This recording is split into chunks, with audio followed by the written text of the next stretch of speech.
you want to listen. Are you not entertained? Is that why you are here? This is it. Don't get scared.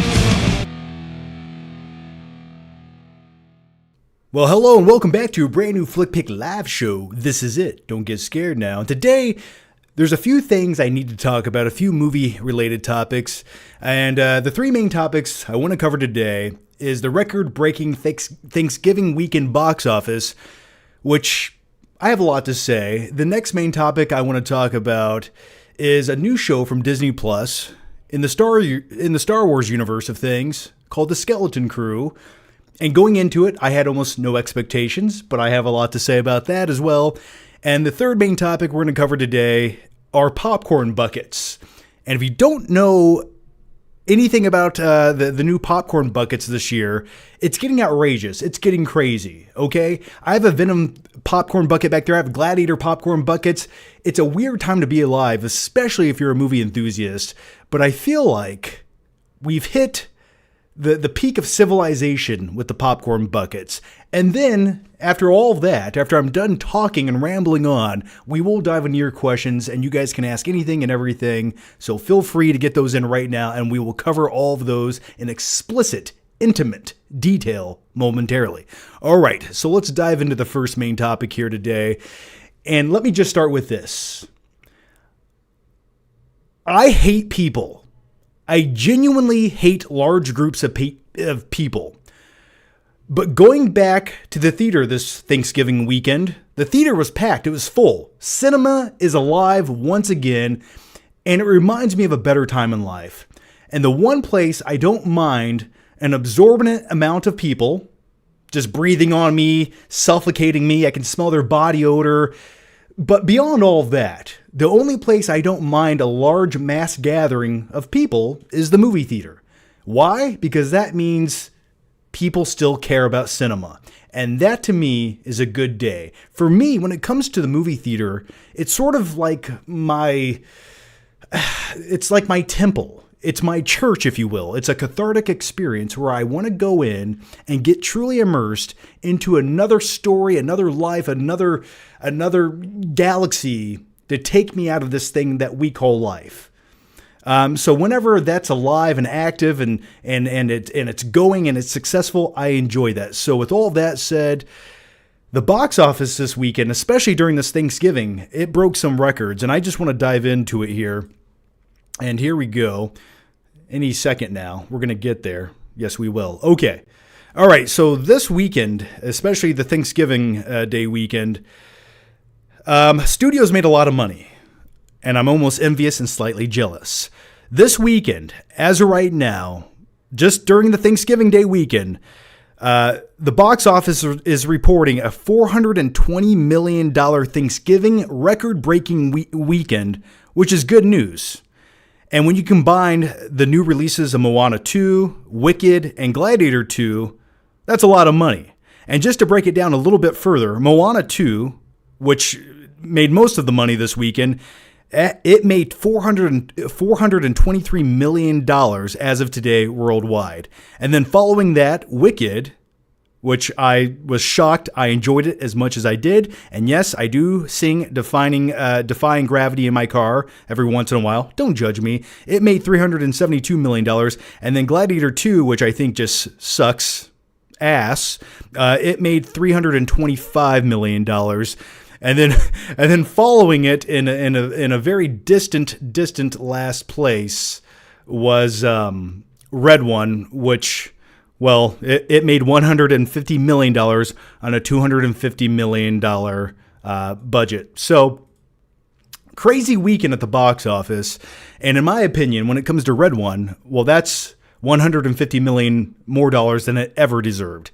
I think that thing deserved like a used up Tootsie Roll that you find in your grandma's couch cushions and 7 cents in like really beat up copper pennies that you would find on the street, but you just wouldn't even pick them up. Even as a kid, when you had no money, you still wouldn't pick up that beat up penny just because it looks so gross and it's been through too much. Anyway, crazy weekend at the box office, but I think that's good news. And the craziest thing about all of this is there was a movie for everyone this week. You had an animated movie with Moana. You had a musical and a big spectacle movie for, I would say, more of the female demographic, but I quite enjoyed it the most out of those three movies. And then you had Gladiator 2, a sword and sandals flick. There's action, there's mayhem, there's really bad-looking CGI rhinos and monkeys in it, but there's movies for dudes during the weekend. So it was pretty much the perfect storm and culmination of every film genre you could ask for all at once. And I love things like that. I really do. And it's been a long time since we've had a perfect storm like that hit the box office. So let me know your thoughts on that. Which of those movies was your favorite that you saw in the theaters this last week? And like I said, as a dude who doesn't necessarily ever go out of his way for the musical genre, though I do enjoy a good one, like Wizard of Oz or Willy Wonka and the Chocolate Factory. I just love to see children brutally murdered in a chocolate factory. I just think that's a good time. You had some little Oompa Loompas in there. I'm all for it. Give me more of that, please. But Wicked was a pleasant surprise. And I think it was a very well done adaptation to the stage play. And I actually enjoyed the dynamic between the two leads. I thought the humor worked. I thought the songs were catchy. Quite enjoyed it. When it comes to Moana 2, I had just recently watched the first Moana for the very, very first time. I know I'm late to the party, but I had never seen the movie. I went 8 years, didn't watch Moana 2. And that's coming from a guy who does appreciate a really good animated film. For example, I love Tangled. I thought that was a great film. I hate Frozen. I love the majority of the Pixar movies, but for some odd reason, I just overlooked Moana. And after watching it, I was sort of excited for the sequel. Now, originally, the sequel was slated to be a Disney Plus series. And after watching it, I think maybe for me, that's where it should have stayed. But business-wise, the movie's making a shit ton of money. So I guess putting it into the theater was a smart business move. And plus, when it comes to 9-year-old little kids watching a big CGI movie, I don't think they really care about the backstory on every character or a perfect narrative like I do, who's a guy in his 30s in his underwear talking about children's animated films at 10 o'clock at night. But that's besides the point. I just think I think Moana 2 suffered a bit from sequelitis. I think it was a serviceable sequel, but let's be honest. The songs weren't as catchy. I didn't really care about the story as much this time. And it's sort of like we've been here, we've done that. And by the end of the film, I don't want to give you any spoilers, but it definitely tries to go bigger than its predecessor, which maybe in a future installment, that could be a good time. But really, when it comes to the Rock's solo song in this movie, I just hated it. And when it comes to his original song, You're Welcome, I quite enjoyed that. I think that's my favorite song from Moana 1. But anyway, those are my quick thoughts. And when it comes to Gladiator 2, I think I've covered this movie quite a bit over the last 2 weeks. But just to sum it up, I was not a fan of it. But hey, it made some money. People enjoyed it. So there you go. Crazy weekend at the box office. So cinema is alive and well. But then again, in my opinion, I give Gladiator 2 a big thumbs down. But this weekend, with the box office results, I give it a thumbs up. Because that just means studios still have faith in the returns from theatrically releasing movies. And that is always the best route, in my opinion. Whenever we just dedicate movies to going to streaming, that's when cinema will slowly die. That's when they won't care as much. Trust me. So anyway, those are my thoughts on it. And I don't know. I just wanted to start with something positive. And then speaking of, okay, let's talk about this. Let me bring this bad boy up here. Okay. The next main topic I want to talk about is a brand new Disney Plus series called Skeleton Crew, which I didn't even know existed until about a week ago. Now, going into this, keep in mind, this is a Disney Plus series set in the Star Wars universe. And the last 12 series on Disney Plus set in the Star Wars universe weren't very good at all. At all. So I didn't have high expectations for this series, but I was making some frozen pizza. My wife and I needed something to watch, some casual viewing. You know, whenever you eat, you don't put on Silence of the Lambs. You put on something light and slightly fluffy, and it's not too deep, so you can enjoy your frozen pizza, which, to be honest with you, just sort of tasted like cardboard with ketchup on it, but I quite enjoyed it. And if Tombstone's watching, please sponsor me. I would love to promote your pizzas. They're delicious. But when it comes to Skeleton Crew, the best way to describe this Disney Plus series is it feels like a throwback to the 1980s Goonies with a little bit of, you could throw a little bit of Stranger Things in there, but keep in mind, this show is definitely catered to a very young adolescent demographic. If I was a 10-year-old kid, I would think this was a phenomenal show. At times, it sort of reminded me, just ever so slightly, of like a after-school cartoon show. For example, like Hey Arnold. And speaking of Hey Arnold, the main character in this series, his name is Wim, and I think he's really annoying. He's like one of the most annoying, fidgety kids who's completely unlikable, but he is the lead star kid actor in this. He pretty much, like, if there's a button you shouldn't push, he pushes it and goes, "What? Why are you guys mad at me?" It's just like, no! You don't push things on a spaceship without being told to. Anyway, he sort of reminds me of Mikey from the Goonies, who isn't necessarily, he's kind of like an annoying, whiny character in a sense. But I'll tell you my favorite character in the show Skeleton Crew, and it's Neil. And if you haven't seen the series, Neil is essentially a baby humanized elephant person. He's sort of like if Chunk from the Goonies was an elephant, that's who Neil kind of is. We'll go with that. But I quite enjoy Neil. Let's protect Neil at all cost. But I like his character. And he's actually played by a real kid, but they did some motion capture elephant work, digitized stuff on his head. But I enjoy it. So when it comes to this show, it definitely has an Amblin, like Spielberg, E.T. slash, if you've ever seen the movie from the 80s, I think it came out in 1986. It's called Explorers, with young Ethan Hawke in it and River Phoenix. It sort of has that vibe. It's not going to try to overstate how deep it is. It's just a good time. Now, do I think the show is perfect? Absolutely not. I think some of the dialogue and the kid acting is a little forced, like an after-school special.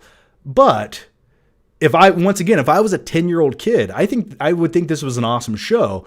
But I will give praise where praise is due. And when it comes to the production value of this show and the overall look, especially in the first episode, I quite enjoyed it. I think this is a very well-polished Disney Plus series that offers something new and refreshing that we haven't quite seen.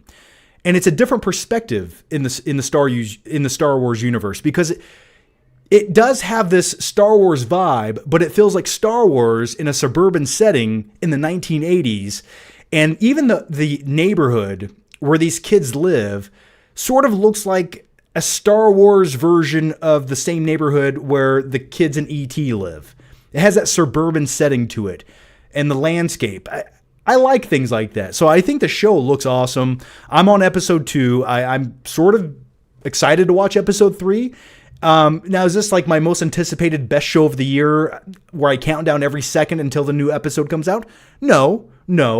But I will tell you this. This is the perfect show. When you want to eat something, you put this on.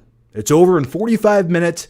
It doesn't take too much out of you, and it's a good time. So I'm shocked to say this, but Disney Plus has put out a series in the Star Wars universe that's sort of entertaining to watch.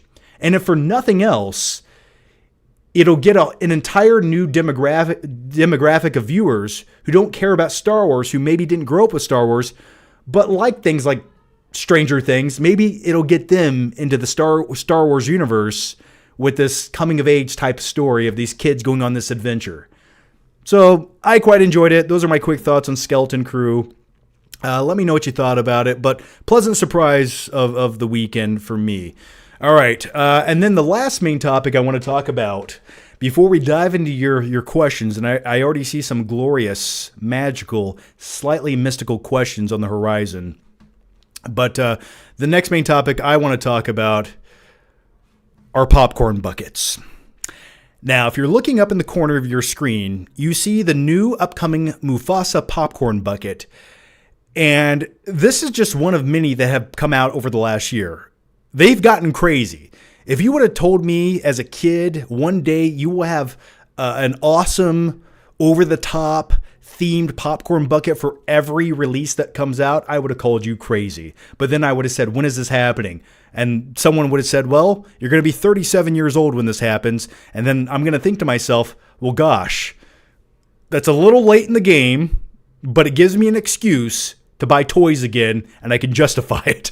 But yeah, so if you're looking at this popcorn bucket of Pride Rock with Mufasa standing on it, and the lid's opened up, and you see popcorn flying out of it, I shared this on X a few days ago, and someone commented, I think the best descriptor of this popcorn bucket, they said it sort of looks like a turd that you can eat corn out of. And I couldn't agree more. But even with that description, I don't think that turns me off to buying it because I want it. I want to eat popcorn out of Pride Rock. Just give me a second. Hang on.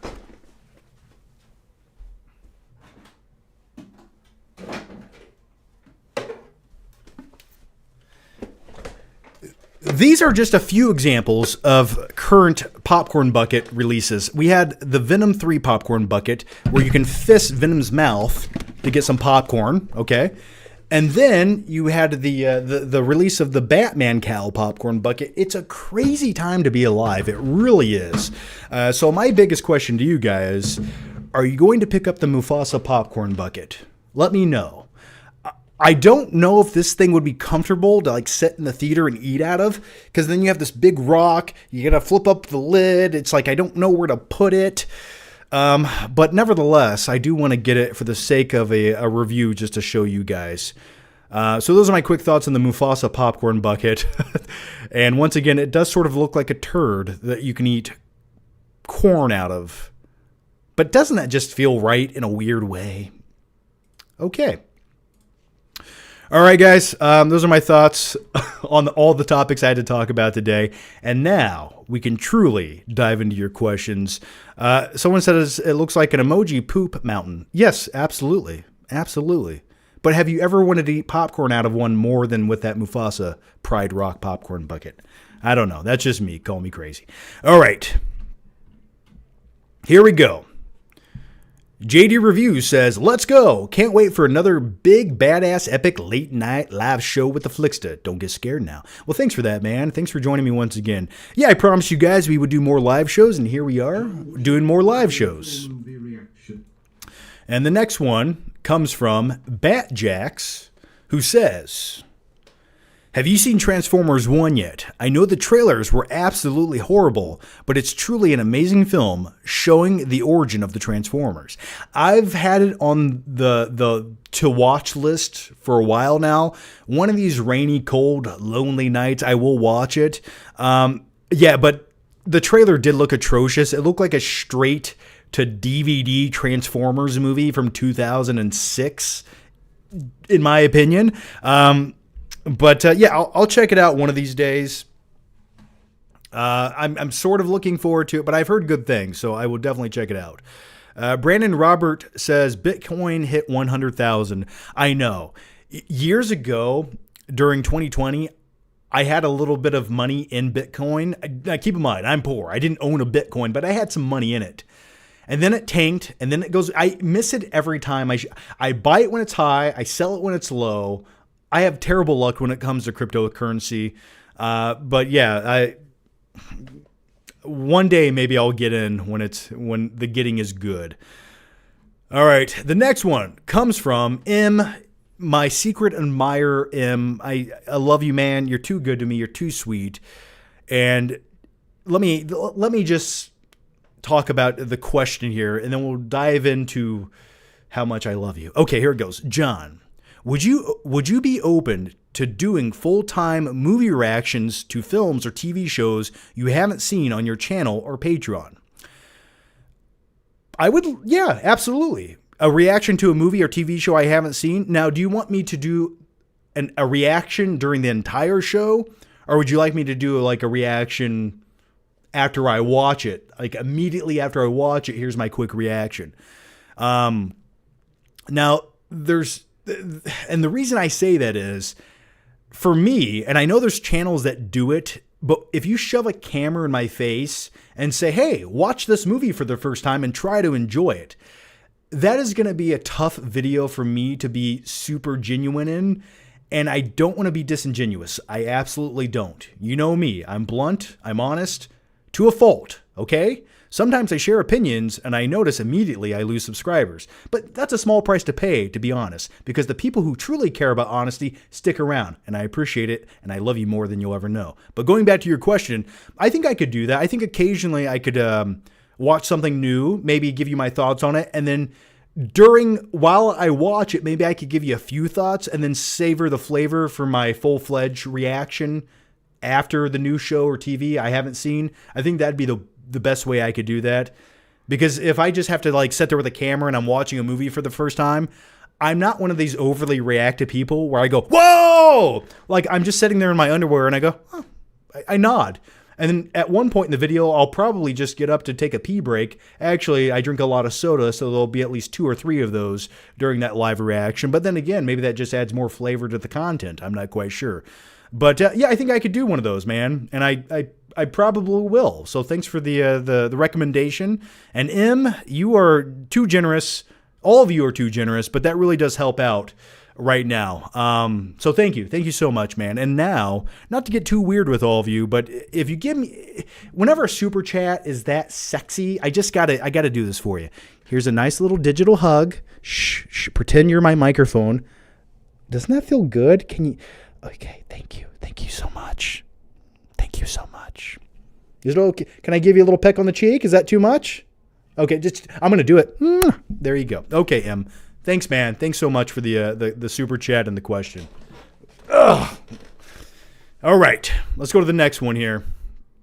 And the next one comes from Lee B. Films, who asks, most anticipated movie of 2025. Man, I just did a podcast with my buddy Austin Burke called Movie Mode. I shared it on X if you want to check it out, get a link to it. I'm not quite sure what my most anticipated movie of next year is. There's definitely a list of movies I'm looking forward to.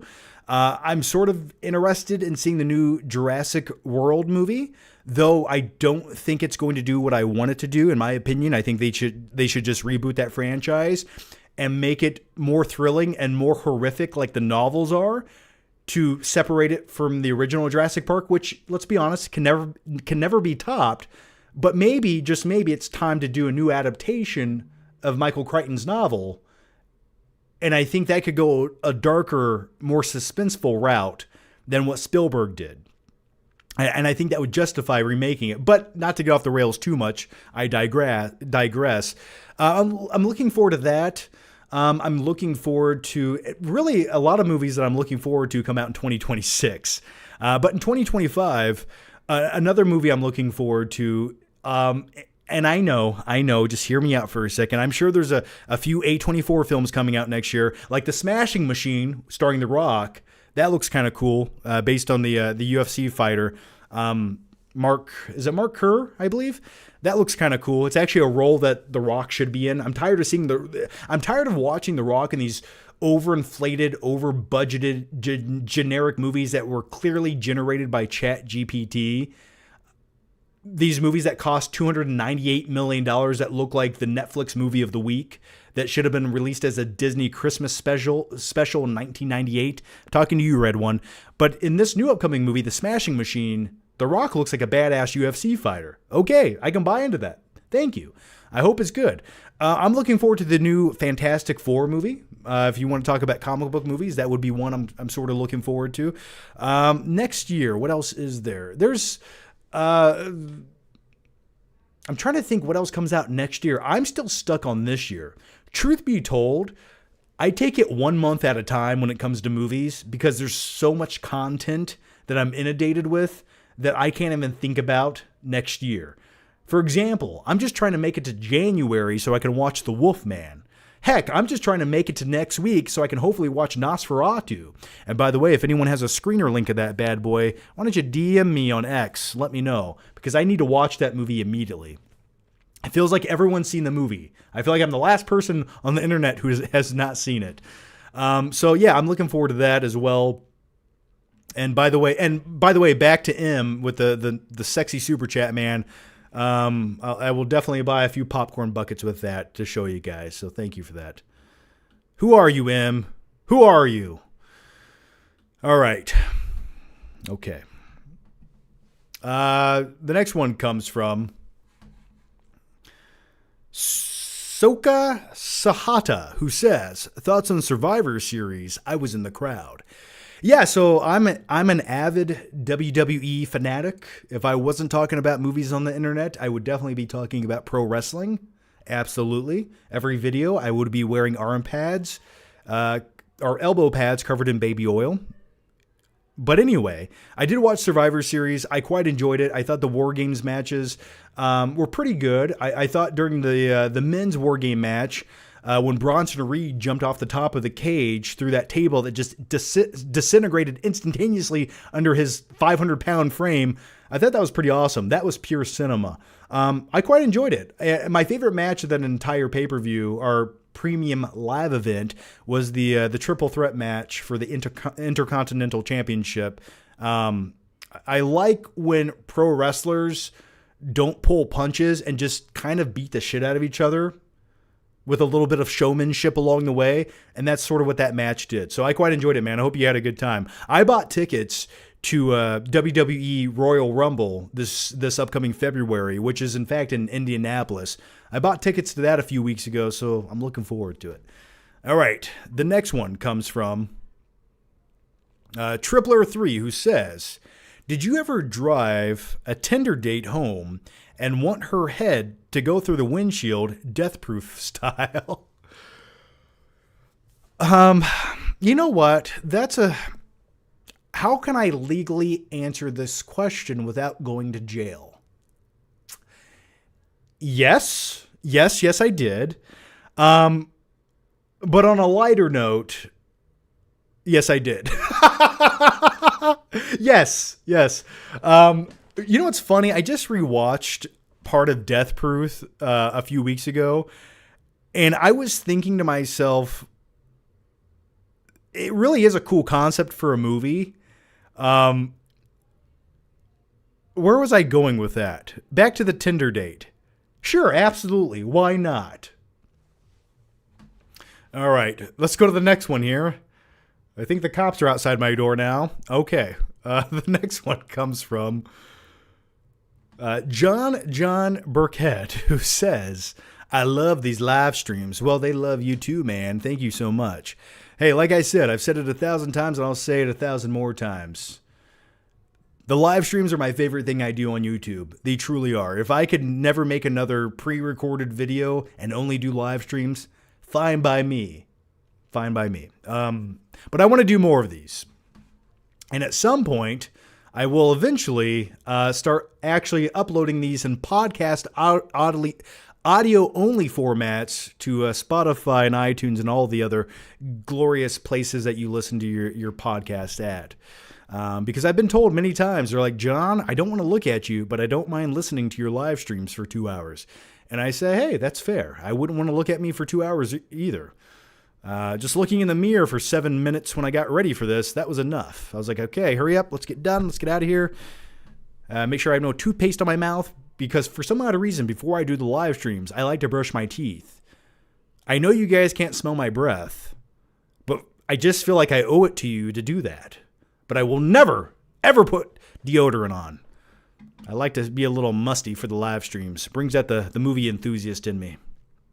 Okay, let's go to the next one. It's getting weird. Brandon Dorian says, "Hey, John, just curious, if you own the complete series of Game of Thrones on 4K, while expensive, it looks so much better compared to streaming." At one time, I did own the complete entire series of Game of Thrones on 4K. I really did. And I watched it. I enjoyed it. But I got to a point where I had to sell some of my physical media that I didn't watch on a normal basis. And there's two reasons for that. Life sometimes catches up with you and it just costs a lot of money. And another reason was I sort of went through all of my movies and I was trying to weed out things that I didn't necessarily rewatch a lot. And when it comes to Game of Thrones, though, I would say outside of season 8, okay, it is probably my favorite series that has ever been made, except for season 8. But I do have HBO Max. And when it comes to series, especially episodically, I just find it, and as a guy who loves physical media, I just find it so much easier just to click on the streaming version of it and watch it. But when it comes to movies, if I'm having a movie night at home, oh, you better bet your sweet ass I'm putting in the physical copy of that because I want superior picture quality and phenomenal audio quality with that juicy bit rate. Give it to me now. And streaming will never match that. Okay, let's go to the next one here. The next one comes from Nose is Wild, who says, Tarantino... What? Oh, Tarantino's next film should be a Steve McQueen biopic in the same style as Once Upon a Time in Hollywood. Just want to be back in that world again. I agree. The golden age of cinema. It was a fun time, and I loved the backdrop to Once Upon a Time in Hollywood. Probably one of my favorite movies of the last 10 years, and definitely one of my favorite Tarantino flicks. I could see a Steve McQueen movie in that time period where you sort of follow him around, and you could have some sequences where he's shooting his movies, and I think that would be actually a really good movie. Tarantino directing it, I think, would only enhance it that much more. But I think there's a lot of other directors who could maybe also direct that movie. Not as well or as stylistic as something like Tarantino would put out, but I think that would be kind of a Steve McQueen biopic would be kind of cool, actually. I was really looking forward to Tarantino's next movie, The Critic, which I guess is canceled now. I'm really upset by that. That concept to me, as a guy who talks about movies on the internet, sounded like a dream come true. So we're not getting that any longer, but who knows? Just give me something else, Tarantino. Give it to me now. My body's ready. Take me. You know what else I was looking forward from? We'll go off the rails for a second. I was also looking forward to the at one point, there was a Django Unchained sequel in the works where Django meets up with the character Zorro. And at one point, Tarantino said it would probably be the most expensive movie ever made if he was going to make it the way he wanted to, which is really unfortunate. But then again, if you can spend $250 million on a giant box office turd like Red One, why can't we spend $200 million on a new Tarantino movie that people actually want to see? That, to me, is the most baffling thing I want to know from Hollywood. It baffles me that those decisions get made. Anyway, let's go to the next one here. And by the way, guys, I did have and you guys were about to kill it already. I did have a goal on this live show, and it was if we get 30 super chats, I would play a little game that we have not played in a while called Pick the Flick. And if you're not familiar with that, what I do is essentially I let you guys dictate a random coordinate back there on my Blu-ray shelf, and I go back there and grab the movie off the shelf, and we sort of talk about it for a few minutes and reminisce. It's kind of a good time. You never know what you're going to get. Life's like a shelf full of Blu-ray movies. You never know what you're going to get. And with all that said, I must have drank myself about 13 Dr. Peppers.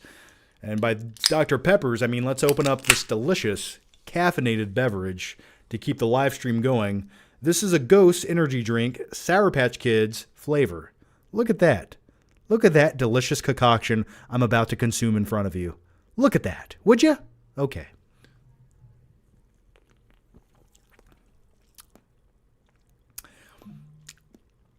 I will describe it as this.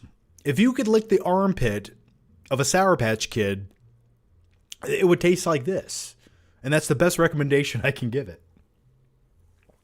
Okay. Let's keep going here. All right, the next one. Sorry, I was trying to read a members chat. And by the way, if you guys are members, feel free to chime in anytime. I'm trying to read every question I get.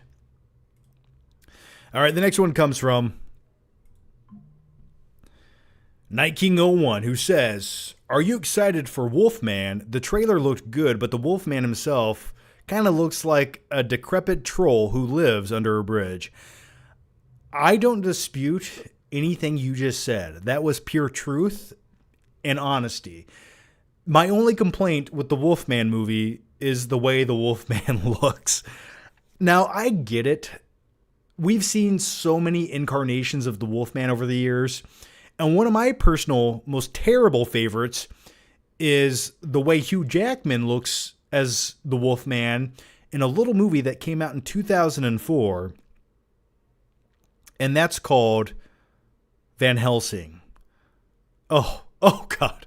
Oh, go look at that interpretation of the Wolfman. It looks like a PS2 video game graphic. But no, I'm with you. The Wolfman in this looks like some guy who's the product of incest that lives in West Virginia in some little like shack in the middle of the woods, and he's married to his cousin.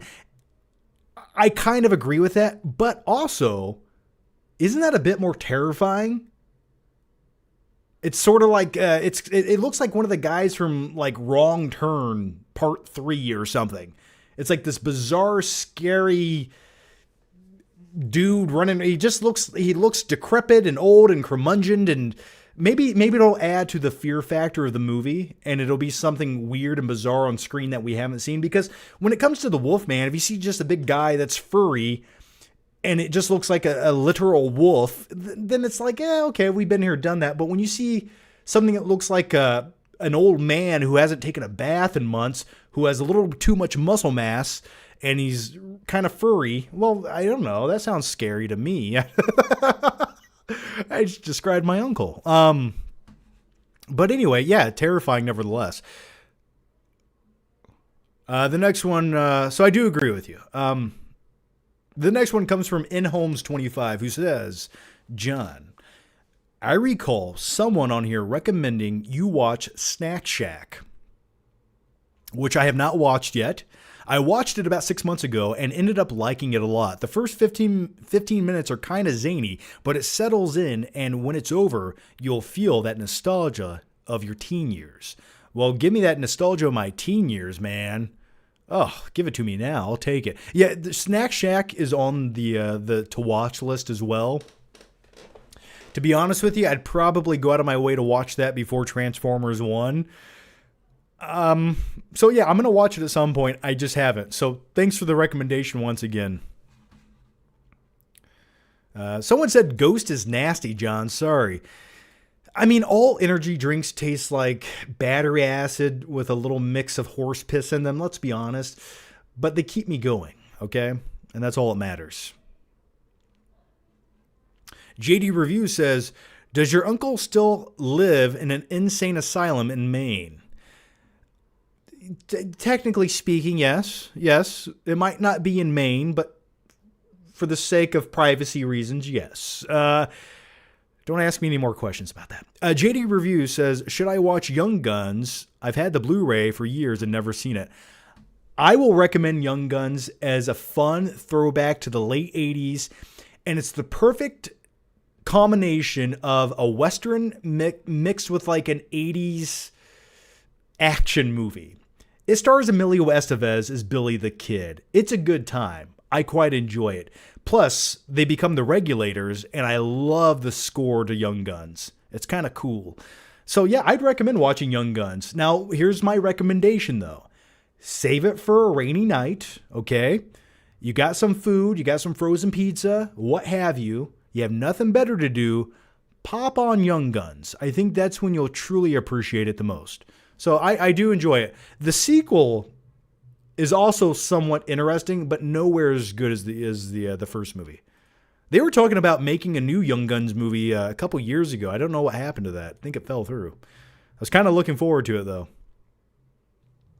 Elliot Cecil says, those CG dwarves in Snow Darker are nightmare fuel. Yes, so let's talk about the CGI dwarves in Snow White. They look pretty bad. Another word to describe them is they do look pretty shitty. Now, originally, they had live-action actors playing these roles, and then the movie had so much backlash that then they went back in, and because originally they cast normal height actors to play these dwarf roles, which I think was the first mistake because they didn't want to offend anyone. So then what they did is they got rid of the live-action normal height people, and then they put digitized dwarves in the movie, and that's okay. Like, where is the logic here? It's completely lost, and it's completely flawed, and this is why you don't try to cater to everyone, because if you try to do that, you end up catering to no one. Had they just cast little people to play these roles, and I'm sure there's so many talented actors out there that don't get roles, that would have added a completely, it would have added a dynamic to the film that would have been interesting to me to go see. I think that would be a fun watch. It's something you don't see every day. But now you have these digital motion capture PS1 video game graphic dwarves, and they look bulbousy, and they look like if this was an animated Pixar film, I think the animation in that would look more photorealistic than these dwarves do in this live action remake. And I think that is a complete negative towards this movie. Say what you will about the movie and all the politics surrounding it, but I think that was the biggest detriment to this movie. So yeah, I agree. Those dwarves do look pretty shitty. Absolutely. The next one comes from Asher56, who says, so is Shelby Oaks actually coming out? Yeah, I think it comes out next year sometime. I have no clue. I don't know the release date. I couldn't tell you. I don't know any insight or details to share with you, but I think it comes out next year. I'm sure it will probably play at a film festival or two before that, but who knows? Who knows? But I'm looking forward to seeing it, man. I really am. Silvio says, hi, John. Or he says, it's John, not Jovi. Oh, okay. I'm sorry. What? I do like some Bon Jovi. On a steel horse I ride. All right, the next one comes from M. We already answered that question. Once again, big thanks to you, man. Big thanks. Thank you so much. Big K Movies and Games says, hey, John, have you seen Terminator 0 yet? Someone asked me that on the last live show or the one before that. I have not watched it yet, and I haven't really heard any glowing reviews of Terminator 0.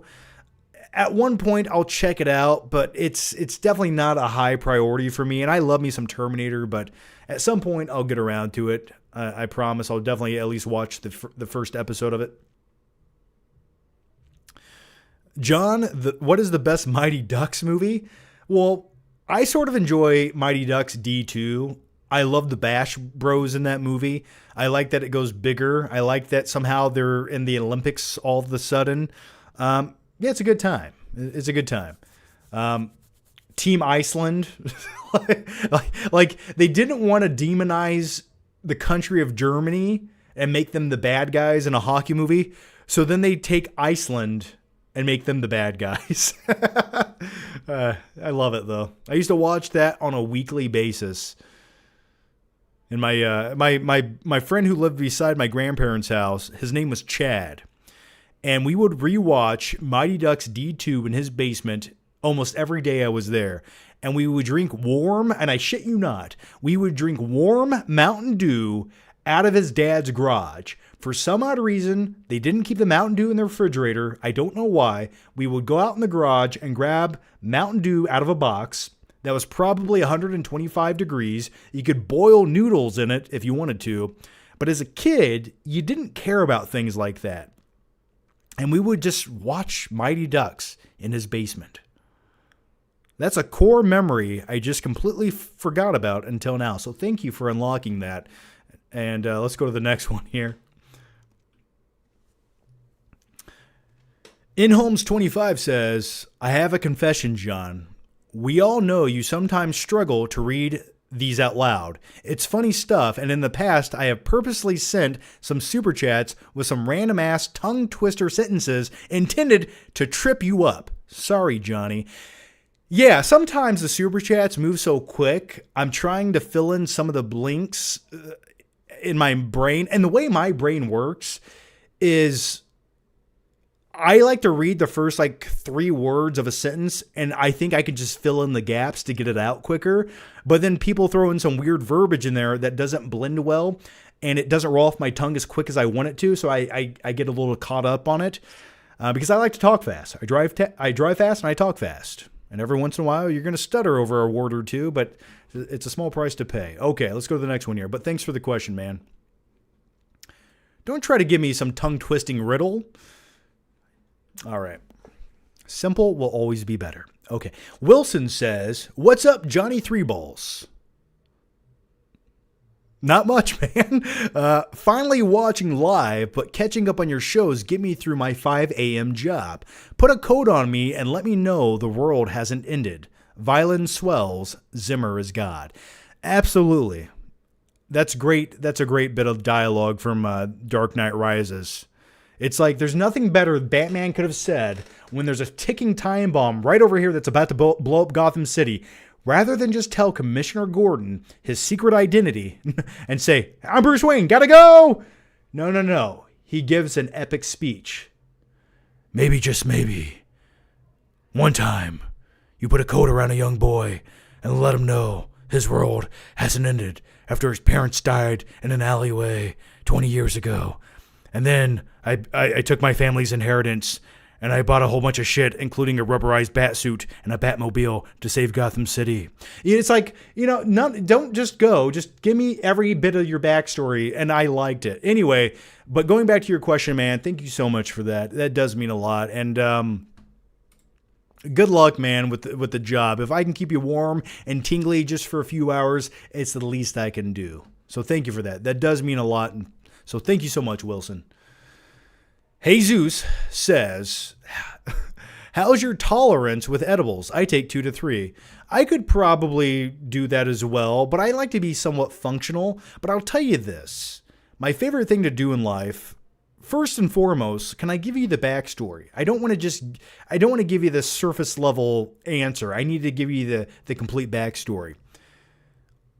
I recently, finally, for some odd reason, as a guy who goes to see movies on a weekly basis, I never bought the Regal Unlimited app.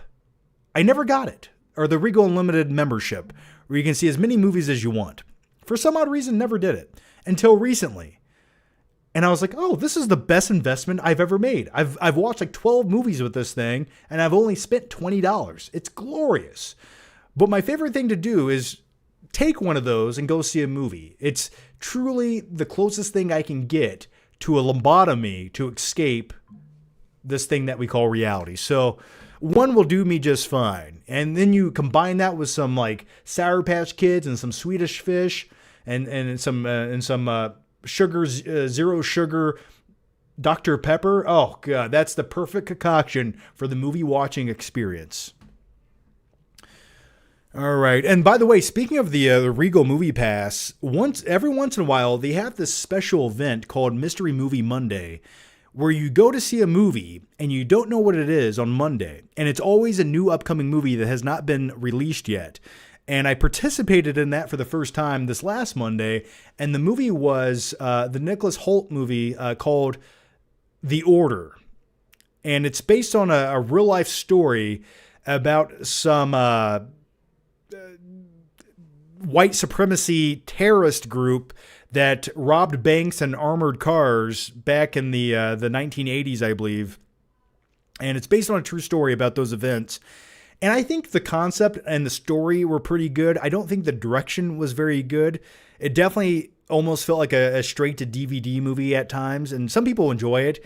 I just think I think some of the acting was good, but I don't know, maybe it was budget constraints. But Nicholas Hoult in that film, who plays a character who reminds me of a young Tom Cruise. For example, if this movie was made in 1990, it would star younger Tom Cruise playing the character that Nicholas Hoult plays. He sort of has this cult-like leadership mentality. He's a sociopath. So I'm perfectly describing Tom Cruise right now. But the hairpiece with his eyebrows, he looked like he was trying to do his best interpretation of what Tom Cruise would do. Call me crazy. That's what I was picking up. But I say all of that because his hairpiece that he wears in the movie literally just looks like a wig. It looked like someone went to Hobby Lobby and bought him a wig. And there's a few scenes where it just like, you can just tell it's like perfectly combed and stuck onto his head when he turns I don't know. It's these little minute details that took me out of it. But nevertheless, I'd recommend watching it one day at home. It's called The Order. Okay, let's go to the next one here. John just farted. I did not. If I did, I will always admit my flagellance to you, always and forever. But this chair, it's a little squeaky. Need a little bit of oil on it. All right, let's go to the next one here. And by the way, thanks to all 272 of you watching, guys. It does mean a lot. So thank you for joining me for another live show. It's fun to just hang out, isn't it? You guys can make some popcorn. I can sit here and blabber about movies. It's a good time. So thank you, guys. And the next one comes from Greg Sheen, who says, Johnny boy, congrats on your marriage. Well, thanks for that. I've recently got engaged too. Hard to believe I've been watching you since high school. I'm now 29 years old and engaged. John, where does the time go? Dude, well, congrats to you. I have no clue where the time goes. And as a guy who makes YouTube videos occasionally on YouTube recommendations, which, by the way, they just don't recommend my old shit enough. I will say that, YouTube. Come on. But every once in a while, I'll come across an old video, like a flick trip from 2014, and I go to watch that video, and it's almost a surreal experience that feels like it happened in another lifetime or another past simulation that I lived in. And I remember the events happening in the video, but I think to myself, I did that, I recorded that, and I posted it on the internet. And I think to myself, that was 10 years ago. So where does the time go? And it's going quicker. The older you get, it just flies by. Like 2025 is here in another 3 weeks. Mentally, I'm still stuck in 2016. Okay, so I have no clue, man. But thank you for that, and congrats on getting engaged, man. InHomes25 says, John, what brand is your lawnmower? I have a Craftsman T1000, and I shit you not. That is in fact the model number of my lawnmower, a T1000. And if you know me, you probably know why I bought it, because I sort of feel like I'm riding this liquid metal lawnmower. It's not just a lawnmower. It's a grass-cutting Terminator, okay? That's the way I look at it. But that's what I have. It's a riding lawnmower, and one of my favorite things to do in life is I put on my huge headphones where I look like a radio DJ from 1975, and I just listen to podcasts, and I mow my yard. And it's a beautiful, cathartic experience, and I quite enjoy it. But that's the type of lawnmower I have. I know everyone was dying to know. I enjoy a bit of lawn mowing as well. Even as a youngster, I really never saw it as a chore. Well, the weird thing is, the older you get, or at least the older I've gotten, the more I look forward to some outside chore. Maybe I'm giving you guys some stepdad vibes right now or something weird, but I enjoy mowing my grass, weed eating it, taking pride in it. I have literally mowed my grass, trimmed it. I step out in the street and I look over. I scan the horizon to make sure every blade of grass is where it should be. And if I see like a piece of mulch out of place or like slightly touching my sidewalk, I go up to it and I move it. I'm crazy. I'm telling you guys. I've gotten so neurotic and OCD in my old age. I don't know if it's healthy. But then again, that's just where I'm at. So I think admitting the truth is the first step. Okay, let's go to the next question. The next one comes from, that's enough about mowing my grass, right? Bat Jack says, hey, John, if you could make a popcorn bucket out of any movie from the past, what would it be? For example, imagine an over-the-top sweaty arm bucket. Holy shit, yes, baby. If I could eat popcorn out of Sylvester Stallone's oiled up bicep, I don't even need butter for that, okay? I got enough. That would be pretty cool. One, I think, and I sort of already own one of the T-100 endoskeleton skulls back there. It has some Blu-rays in it. It came out like 15 years ago.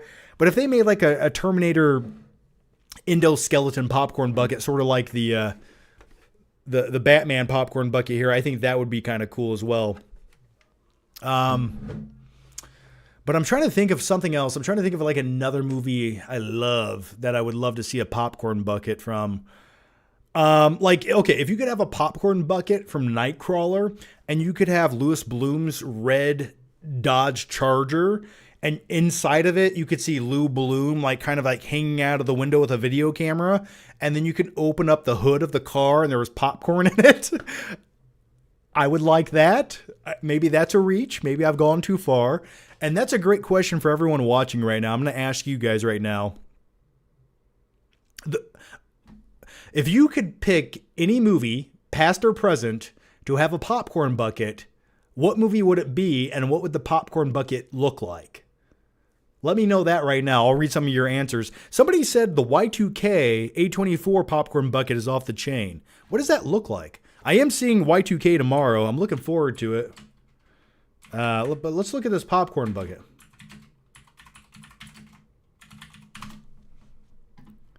Oh, I think that's fake, actually.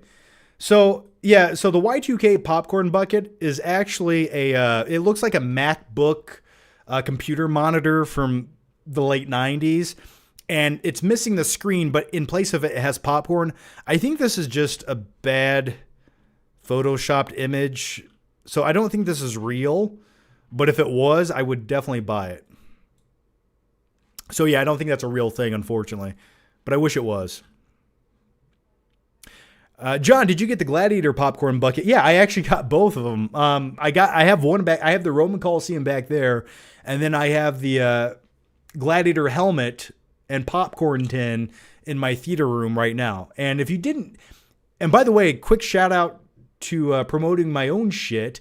Over on the Flickpick channel, I have a Gladiator movie night where I showed my wife Gladiator for the very first time ever. So if you want to check that video out, I do feature both of those popcorn buckets in it extensively, where we just hang out and watch Gladiator. She's never seen it, and we eat some popcorn. It's a good time. So that video is over on my main channel, the Flickpick. The link is down below. Okay, the next question comes from, and let's refresh this chat. There we go. Okay.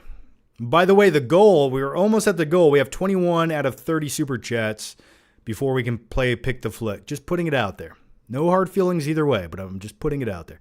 All right, the next one comes from, here's a question about fornicating. Here we go.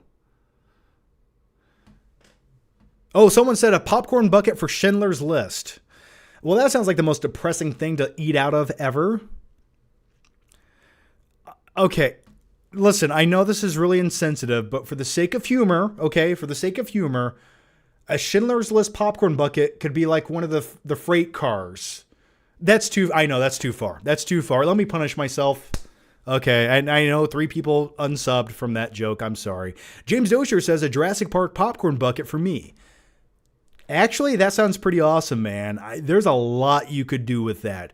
You could make it a dinosaur. You could make it one of the Jurassic Park vehicles. Yeah, for sure. I could, okay. You sold me on that. Okay. Yes, a Jurassic Park themed popcorn. Okay, best popcorn bucket from Jurassic Park. You make it look like the shaving cream canister from the first movie that they keep the dino DNA in, the embryos or whatever. Make it look like the shaving cream bottle. That's what you eat the popcorn out of. Boom. $1 million idea right there. A DeLorean popcorn bucket? Absolutely. I would absolutely take that. They had an Ecto 1 popcorn bucket a few years ago for the new Ghostbusters movie. A Big Lebowski bowling ball popcorn bucket.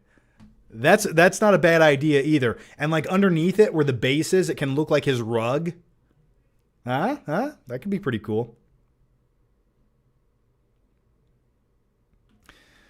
A Tusk popcorn bucket. No, thank you. I don't want to eat out of anything that looks like a humanized.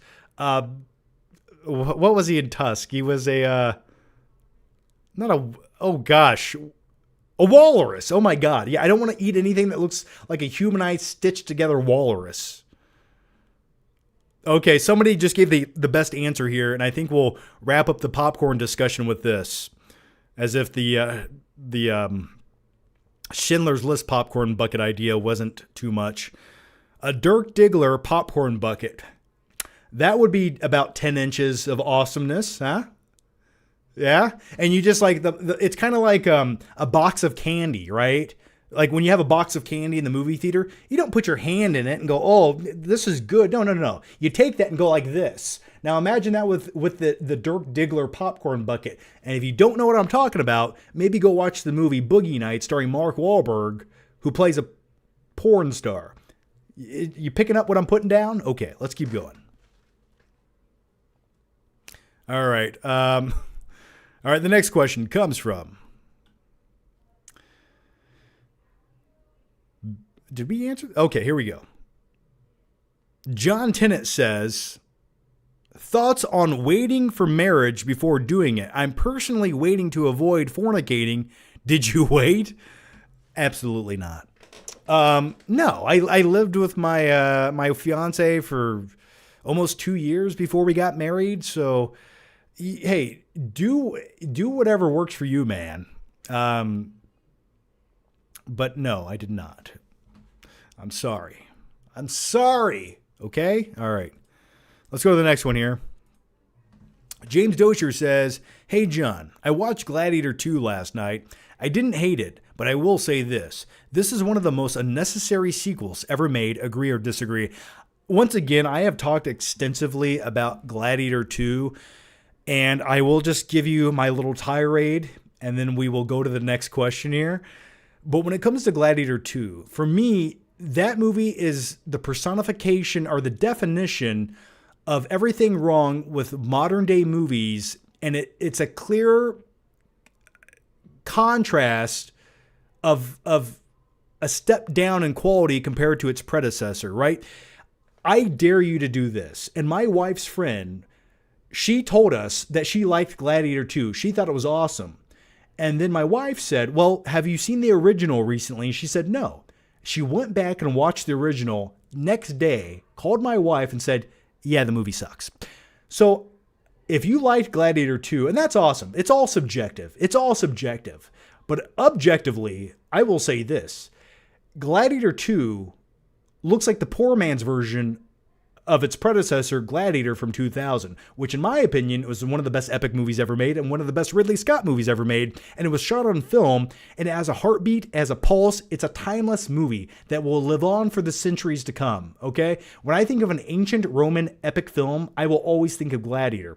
When I think of a shitty Netflix movie of the week that takes place in Rome, I'll think of Gladiator 2, because that's what it looks like. It looks like this overly digitized, smudgy, not very well lit movie that has what I would call obligatory gladiator fight sequences in it that never put you in the middle of that arena. Like in the first Gladiator, you feel like you're there with Maximus and you can feel the suspense. You can cut the tension. You feel like the crowd and the atmosphere are in your living room or in your theater when you watch that movie.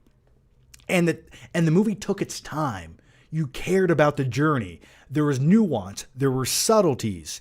In the new one, it's sort of like the highlight reel that retreads its predecessor, but everything that it's retreading just feels like a shittier B-rate version of what that movie already did. As far as the leading actor, the story, the subplots, the action, the look of the movie, even the score was instantly forgettable. This movie was missing Hans Zimmer. So when it comes to Gladiator 2, I look at that movie and maybe I'm too hard on it, but I found it completely boring. I thought it looked bad. I thought it looked like for a movie that cost hundreds of millions of dollars, I thought it looked like a cheap movie that just happened to be an action movie that took place in Gladiator-esque times. So I didn't like Gladiator. I hated it with a passion. I give it a big thumbs down. And I'm sorry if people liked it, but the CGI rhinos and the CGI monkeys in that movie looked atrocious. And don't get me started on Paul Mescal as a leading man. Strength and honor! And then every 20 minutes in Gladiator 2, he gives this wannabe Maximus Decimus speech where he's like, we must stick together and fight for the sake of Rome. But then a scene before that, he doesn't even care about Rome. He doesn't even like his mom. But in the next scene, he cares about injustice and fighting for the sake of Rome. And don't even get me started on these 4 speeches. First of all, he knew his dad for like 7 minutes in the first movie. Okay? And then in this new installment, he's like reciting speeches that he gave. It's like, where did you hear this from? Where did you pick this up from? I don't know. So those are my thoughts on Gladiator 2. I hated it. Okay, the next one comes from Brandon Dorian, who says, are you looking forward to A Complete Unknown? I know it's probably going to be a typical biopic. I'm a huge Bob Dylan fan and hope Chalamet pulls it off. I'm sort of looking forward to it. I like me some Bob Dylan, and I like a good biopic. And I feel like some biopics of recent years have sort of pulled their punches a little bit, especially the Queen Freddie Mercury biopic. I thought that really was sort of like a surface level movie, but I'm looking forward to it. I'll definitely check it out. So I've heard good things about it from a few people who've seen it. So hopefully it's a good time. Andrew Gordon says, hey, John, I hope life is treating you well. Your live show is getting my buddies and I through a road trip from Cali to Oregon right now. Go Trump. Well, shoot, man. Well, you're going on a road trip to Oregon? What's in Oregon? What are you doing there? But thank you for that. Thanks for listening. And good luck on the road trip. I hope you guys pull over to the shittiest, creepiest gas station you can and buy some road trip candies. And now let me elaborate on what I'm talking about. Every time I go on a road trip, I always go to what I call the shittiest gas station on the way. And let me back up for a second. Whenever I go to a screening of a movie, I usually have to drive 2.5 hours to get there. I drive through Ohio the majority of my time to get there. I live in Indiana. I go to Columbus or Cleveland. And along the way, there's some like back roads that I always take along to get here.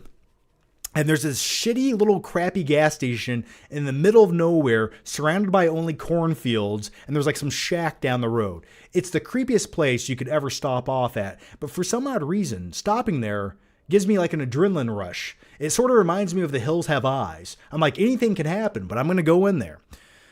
But the reason I say all of that is every time I go in there, I try to pick a candy or a food item I typically never eat, ever. And last time I went there, I got some like pork rinds that were flavored like I don't remember the flavor or the seasoning that they had on them. They were utterly disgusting, but on a road trip, they taste glorious. Oh, one thing I always get on a road trip, and I highly recommend 2 dudes traveling together get this. You guys need to get some Slim Jims. Get a couple Slim Jims. There's nothing better than meat in a tube. That's very long and thin and dangly.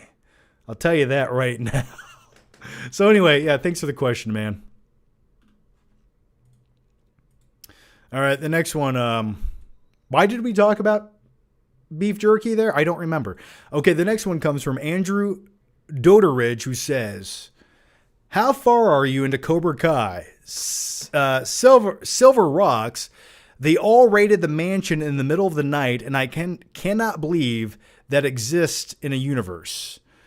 So let me back up for a second. I have watched the first 14 minutes of the new season of Cobra Kai, and I don't know if I can go any further any longer.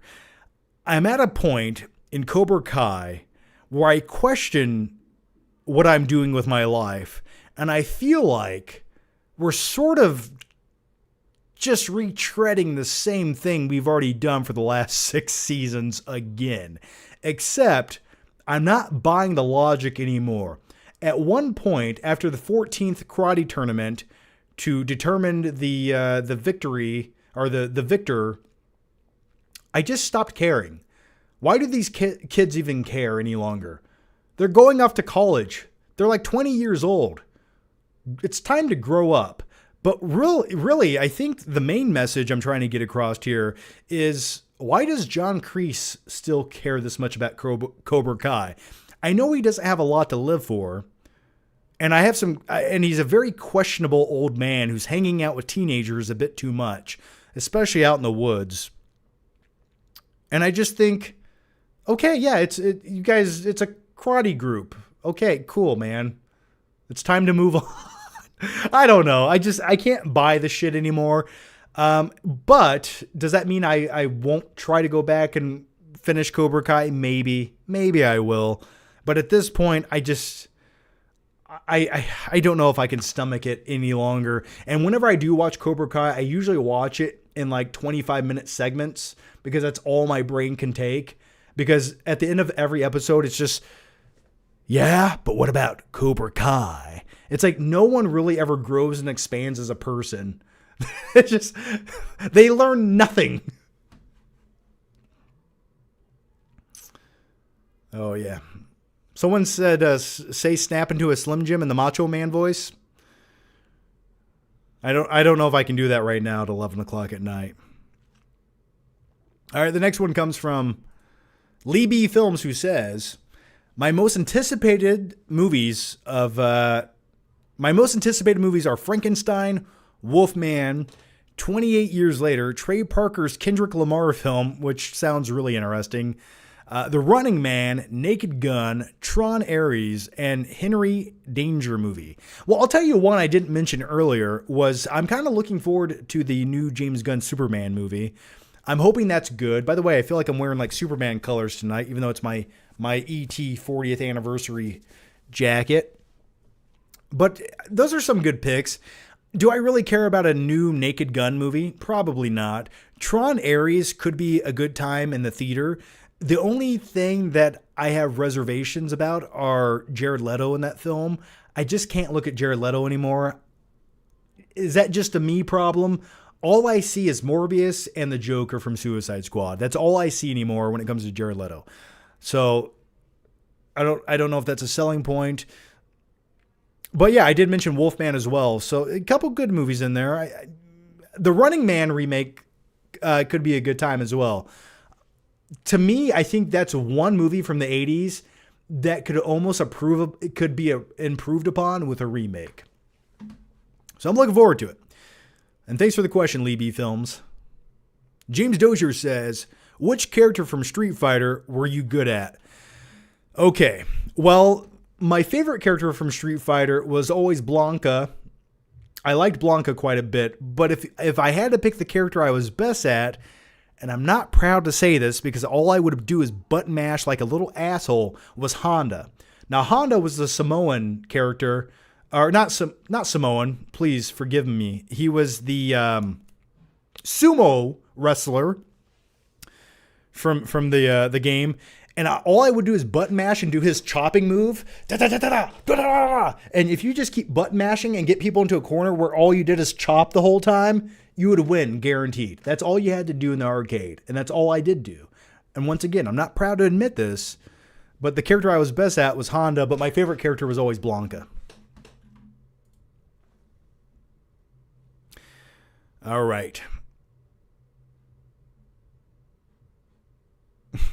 All right, the next one comes from Steel Force 1, who says, John, have you ever seen the 1999 movie Go? I have never watched it, but even talking about that movie, I can picture the cover of it. It sort of has this very late 90s saturation. It has the Go logo up here in the corner. I think it's like, is it like orange or white or green or something like that? And is there like a girl on the cover with like an orange vest? Something like that. Let me type in the Go movie now. Let me type it in and see how accurate I got here. Yeah, I think, okay. I was pretty, so she definitely has a red jacket on, and the Go logo is in the corner, but it's red. Okay, but I was close. I've never watched Go, but I can always remember the VHS DVD cover of it for some odd reason. Okay, the next one comes from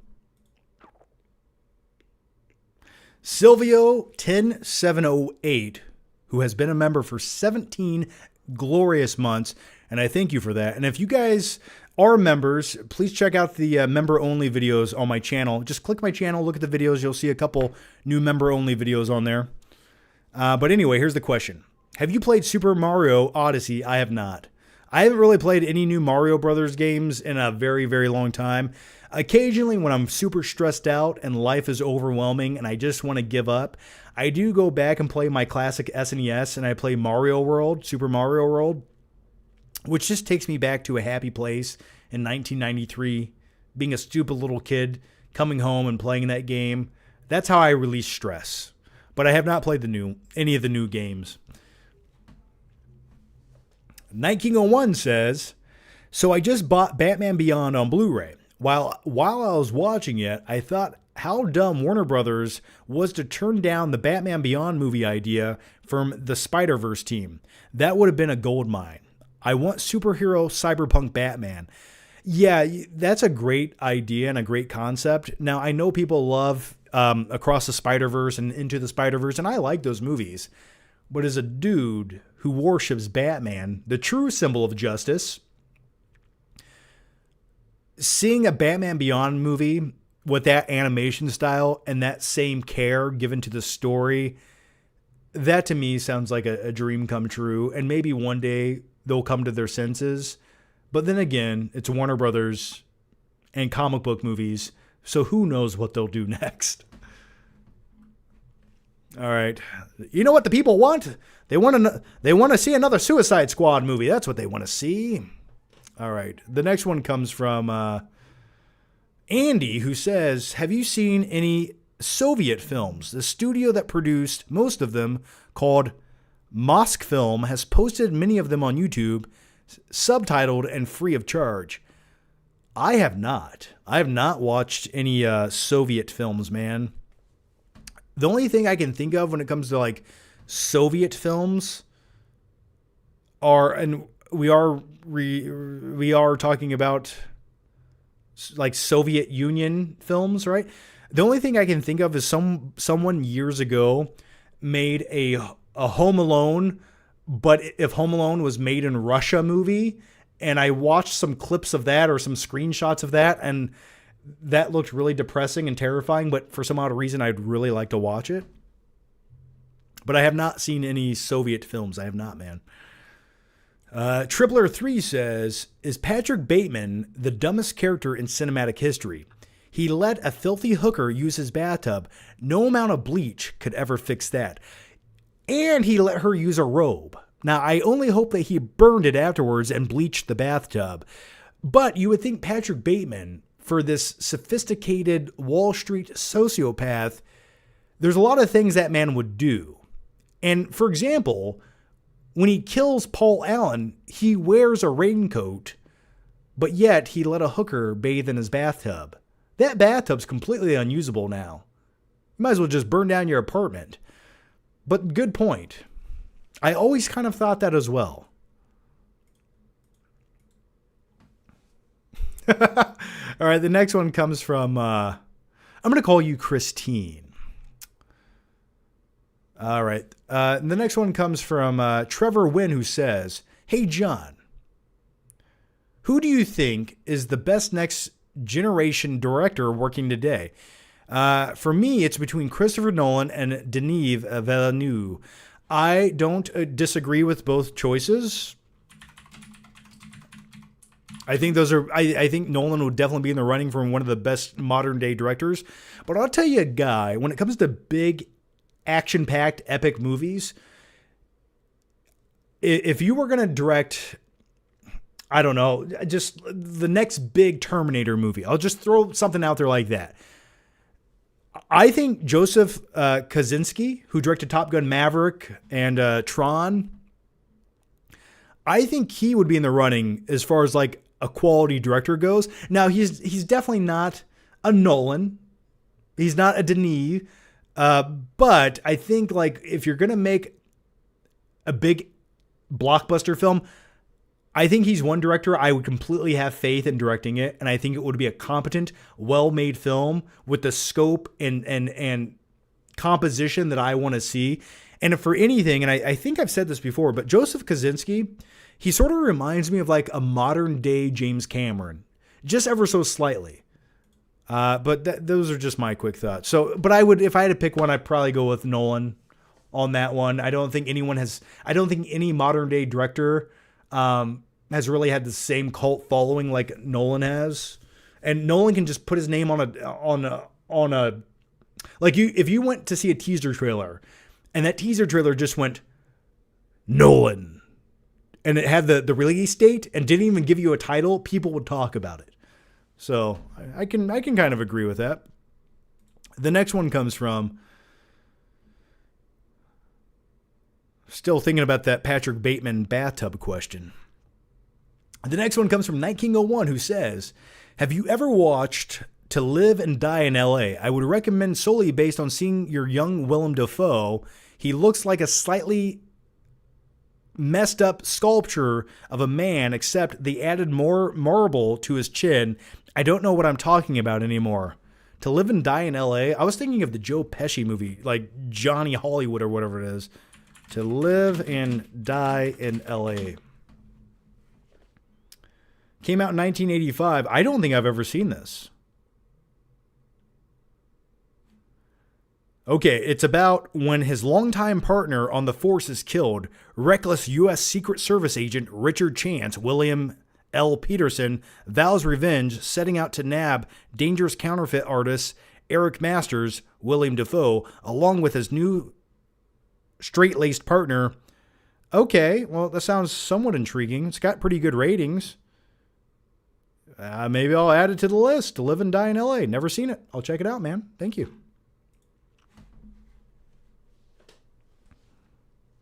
All right, the next one comes from Jeremy Miller, who says, hey, John, I've been watching for over 10 years and just got married last weekend. Was wondering if you had any funny stories or fond memories from your own wedding now that all pressure is off. Yeah, the pressure is off. The happiest part of my wedding was where I could say I do and we could just stop trying. And then I could start drinking alcohol. But only after we took family photos. Any fond memories from my wedding?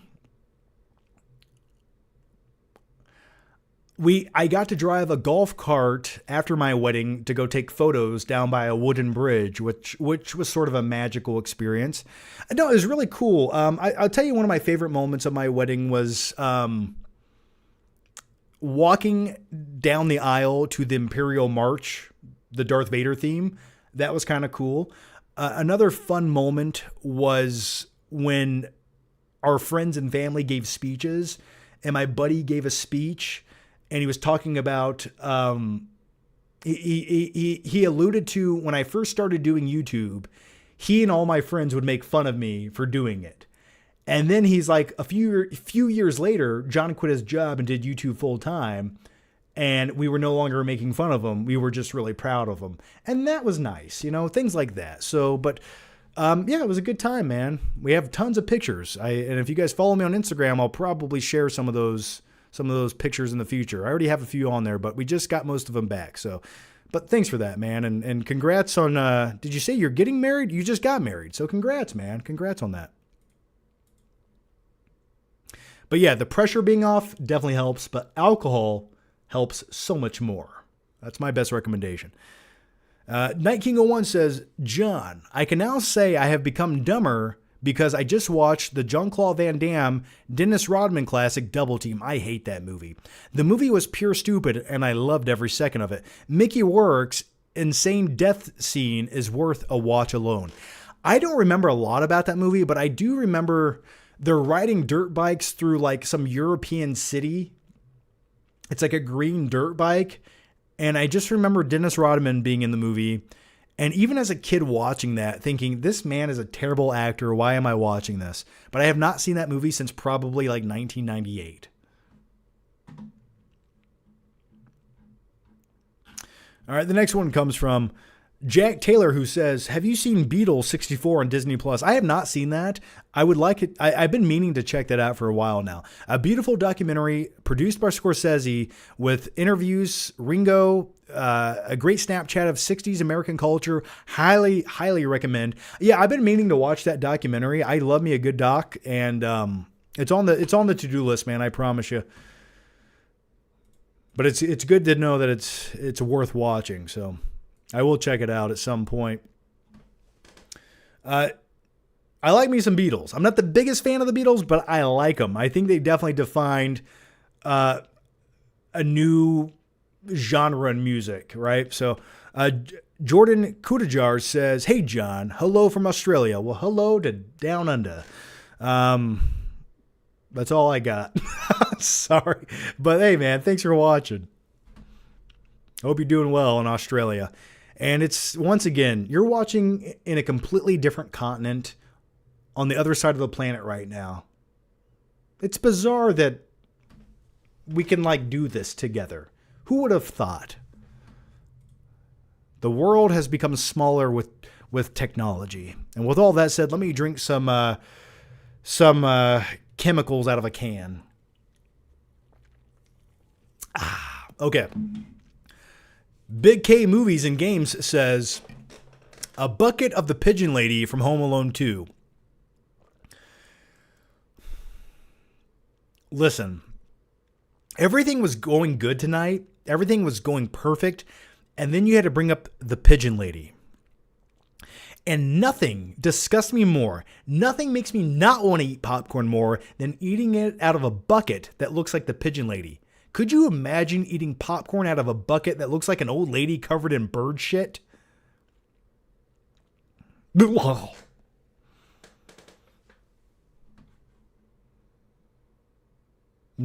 just no.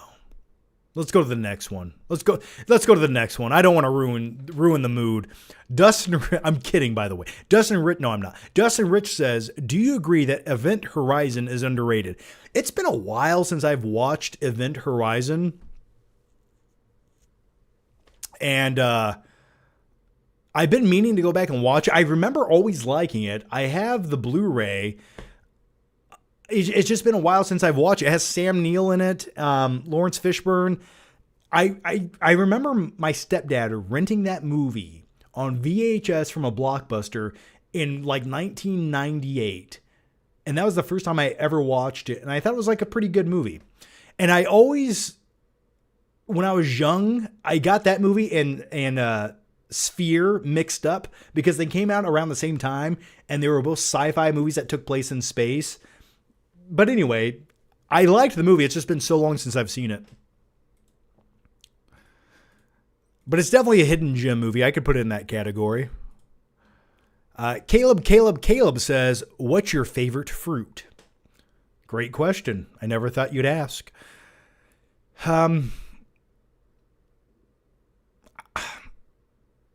Well, I love grapes. I think if you give me a bowl of grapes, like green and purple grapes, I can eat that entire thing in 7 seconds. I think it's so refreshing. And every time you bite into a grape, it has like that slightly firm skin outside. Then you bite into it and all the juices just explode in your mouth. But I'll tell you something else that I quite enjoy. And that is a tangerine. Give it to me now. There's nothing better than a juicy tangerine. But no, I definitely prefer grapes. But then again, some days I'm a banana guy. And then other days I'm disgusted by a banana. They go bad so quick. Okay, let's go to the next question. Night King 01 says, do you think the criticism of Gladiator 2 being a copycat is valid? Yes, I do.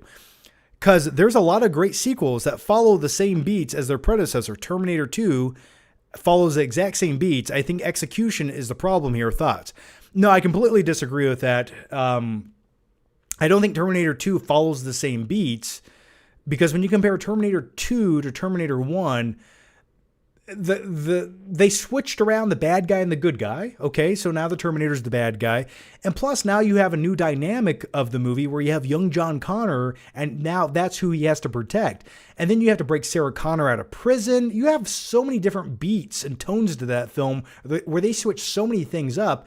I would not agree with that. But what I would agree with is Gladiator 2 simply retreads every highlight and every beat from the first movie, but everything is done and executed in the worst way possible. It's like if the most untalented person tried to copy and paste Gladiator 2 is what you would get. And when it comes to Ridley Scott, that man is a master filmmaker, or was at one point. But with this newest installment of Gladiator, even the cinematographer has come out and said, yeah, the guy was rushing through the entire movie. He didn't want to take his time. He was like, let's fix it in post-production. And for me, that's what Gladiator 2 looks like. It looks like they just rushed through the movie. And it does. And even if you step back and look at Gladiator 2, the lighting, like the set pieces, it looks like they did not take their time to do it properly. Like they're like, okay, we got 7 seconds to film the scene. One take, that's all you get. And then everyone's like, hey, Ridley, we have like $100 million to spend on this. We can light the scene right and make every shot count. He's like, I don't give a shit. Just film it. And that's what it feels like. It really does. With some very big miscast characters in the movie. And Denzel Washington's character arc completely radically changes in the third act of the movie, and then before you even get time to care about it, the credits roll, and you're like, "What just happened?" Okay, I think Gladiator. I truly mean this when I say it.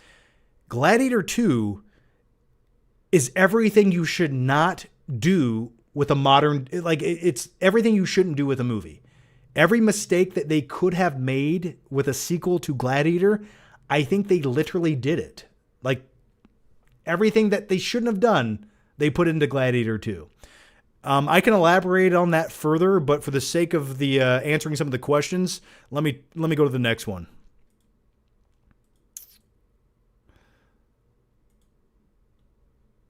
Here we go. Jordan Kudajar says, are you going to watch Creature Commandos tonight? I've heard it's kind of cool and a good time. I had a buddy today just text me about it. And I'll give it a watch at some point. It's just there's so much content that we're inundated with right now. How do you guys have time to watch everything? I don't understand it. I really don't. I try to watch like a new movie or a movie every night. I watch a few episodes of a TV show if I have time. I'm currently rewatching Better Call Saul with my wife who has never seen it. And where do you find the time to watch all of this new shit being pumped out? There's not enough time in the day. There's so much to watch. And I'm not complaining. That's awesome. But I have a list of things to watch, and I'm like a fraction of the way through it. Red One is better than Pain and Gain. No, Max Neugebauer, it is not. It's not. Red One is the most disposable movie ever made. Red One feels like a bad Christmas dream that came to life.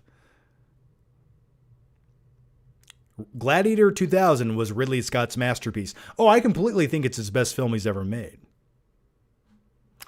All right, let's go to the next one here.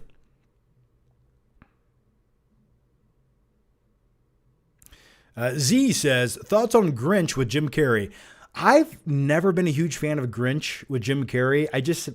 I don't know what it is. I think that just came out at a time where I wasn't into movies like that. It came out, 2000, 2001, right? And and the first time I watched it might have been like 2004 or 5. And by that point, I had a license, I could drive, and it just never hit with me. It was never like the type of movie I loved to watch. Maybe I would find a newfound appreciation for it if I went back and watched it after taking some edibles. And maybe now's the time, but I was never a huge fan of the Grinch movie. And I never watched Cat in the Hat. I never watched that either. And you know what? I think one day on my deathbed, I will confidently say this. I'm glad I never watched Cat in the Hat with Mike Myers. I think I can live the rest of my life without watching it. So anyway, does anyone like Cat in the Hat? Let me know. Don't lie. Upshot Music TV says, Bitcoin just crossed 100,000. Do you own any altcoins? I own a little bit of Dogecoin. At one point, I did have some Ethereum. And the really unfortunate thing about that was, I think at one point I owned like 2 Ethereum. And now that's up to like $3,000+. And that really makes me mad because I sold it at a loss in like 2021. Like I said earlier in the live show, I always buy cryptocurrency high and I sell it low. I can't win, man. Don't even get me started on my GameStop stocks. Bruce Cook says the only good Grinch to watch is the original TV cartoon illustrated by Chuck Jones and narrated by Boris Karloff. Yeah, I love the original animated Grinch all day. All right, let's go to the next one here. And by the way, real quick, going back to Claudia Rogajan's question about Terminator kind of copying all the beats from Terminator 1 and 2, kind of copying the same beats. Another movie that does that, but does it to perfection, is Home Alone 2. Home Alone 2 is essentially Home Alone 1, but in New York City. And I will say this, and I almost want to make a dedicated video talking about it. I love Home Alone 1. I think it's a classic and it's timeless. And when it comes to a movie and a film, I think Home Alone is by far the superior film if you compare it to Home Alone 2, its sequel. But if you're someone who's already seen Home Alone 1, I think the more rewatchable movie that goes bigger and more fun and has more comedy in it, especially with Rob Schneider and Tim Curry being the employees of the hotel, I think there's just more fun to be had.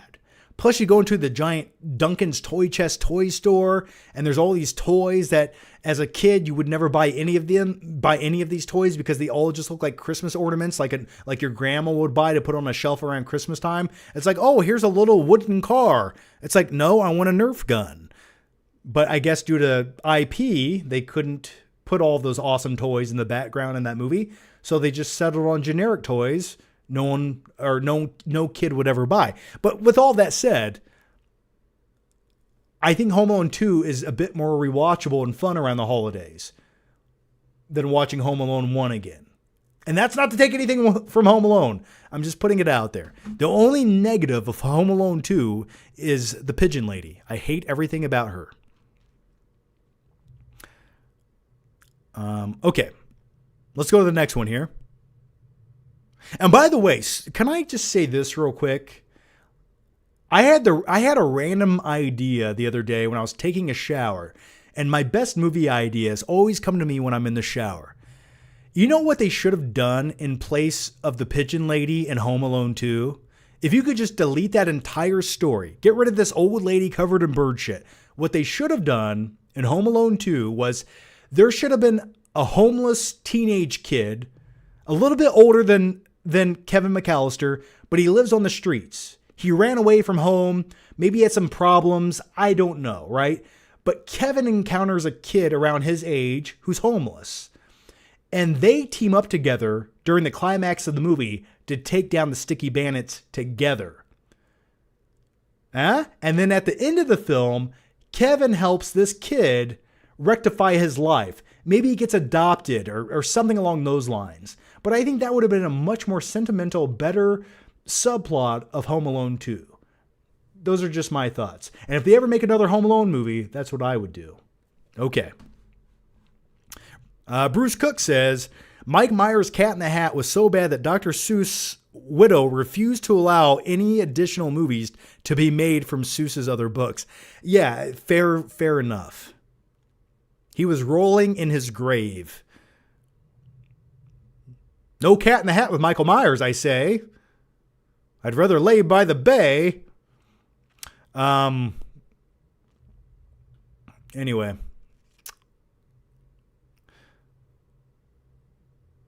Sorry. Okay, the next one comes from... come on, chat, slow down. Hang on. Sorry, guys, the chat's freezing up a little bit here, but let me refresh over here. Let me refresh right here. Okay, let's go to the next question. Timmy Baja says, where are you at with your media collection? Plans on expanding the collection, plans on upgrading any titles, or getting collector's editions? Much love. I just sort of buy the physical media releases I like and love. If there's something really cool that comes out for a movie I like, for example, if they were to release a new version of, if they were to release a new version of like Terminator and it came in like an endoskeleton that looks like the Terminator, I'd probably buy that shit. But really, I just kind of buy what I like and what I need. And occasionally I'm lucky enough that studios do send me a copy of the 4K physical release. That way I can talk about it in a live stream or what have you. But that's really where I'm at. And to be honest with you, I'm sort of out of space.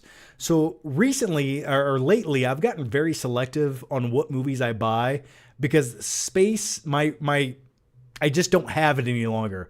So that shelf space is very valuable to me, and I refuse to clutter it up with movies I probably would never watch more than once.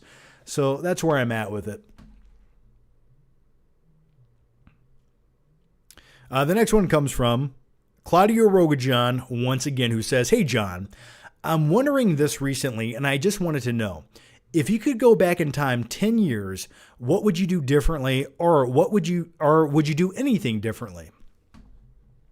I always have that question, and there's a saying that depression lives in the past and anxiety lives in the future. And I'm definitely a depressed guy. So with all that said, there's a lot I would change if I could go back 10 years. I think the first thing I would do is I would literally tattoo this on my own ass. If like I could go back and meet me 10 years ago, I would tattoo on my body, buy Bitcoin now, buy as much as you can. That's the first thing I would do, because it would be nice to be a billionaire right now. And I assure you, these live streams would be much more interesting. Like, for example, every live show I did would be directed by Christopher Nolan or Steven Spielberg. Every flick trip I take would be in the Batmobile or the DeLorean. That's what I would do. Then again, I would just do this live show in the Roman Colosseum and fly you guys all there to watch me talk about movies and talk about how shitty Gladiator 2 is, right in the middle of the Roman Colosseum. And yes, I would have a tiger there. I would have a tiger. So that's probably what I would do differently. As far as like YouTube goes, I would have probably made more videos than I did. There's a lot of ideas I had that I never acted on. But really, the end point where I am at now, I wouldn't want to change a lot, but who wouldn't want a bigger house or a better car or things like that. But other than that, the financials, there's not much I would change. There really isn't. I'm a happy guy, generally speaking. I have more than I deserve, and I'm probably happier than I should be, to be honest with you. So that's the best answer I can give you. But would I like $10 billion in Bitcoins? Absolutely, I would. Who wouldn't? But then again, maybe I'd be out of touch with, maybe I'd be out of touch with reality and then hanging out with Tom Cruise on the weekends. Who knows? I don't know. All right, let's go to the next one here, who says, Timmy, we answered that. Oh, Timmy Baja again says, been watching since I was 13 from Australia. Also, You've been watching since you're 13 years old, man. Well, thank you for that. Down in Australia once again, man. My favorite comment from people are, John, I've been watching you since I was 12 years old. I'm now 47 years old. I have 7 kids. And I like to say thank you for that. I really do. It's weird, isn't it? But hey, I'm not going anywhere, and I hope you guys don't either. So thanks for sticking around for so long, man. It means a lot. Well, you said since you were 13. How old are you now? You're 13 and a half now. So maybe the commitment hasn't been that. I don't know how old you are. I'm just saying. I hope you're like 25 now. But anyway, man, thanks. Upshot Music TV says, I know you're not a big football fan, but have you heard of Luke Kuechly? That just shows how much of a football fan I am not. I've always thought he looks and sounds a lot like you. Keep up the good work. Who is this guy? Luke Kuechly? Maybe he's my long-lost brother. I hope so. Let's see.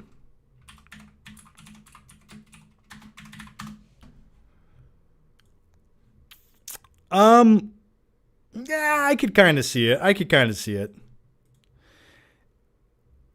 A little bit. From a distance. If I had an older, and this guy's probably younger than me, but if I had like a jock cousin who played football, this guy could probably, it kind of looks like if I had a cousin who was a jock or something. I kind of see it. Okay, I'm picking it up a little bit on the side profile there. Well, thank you for that. All right, the next one comes from, are we still talking about Gladiator 2? But let's do it. Night King 1 says, let me rephrase it. If Gladiator 2 used the same formula, it could have worked, ? In the same way Die Hard did it for the sequel. I know it might be a bad example, but it's still a good movie. Gladiator 2 is not.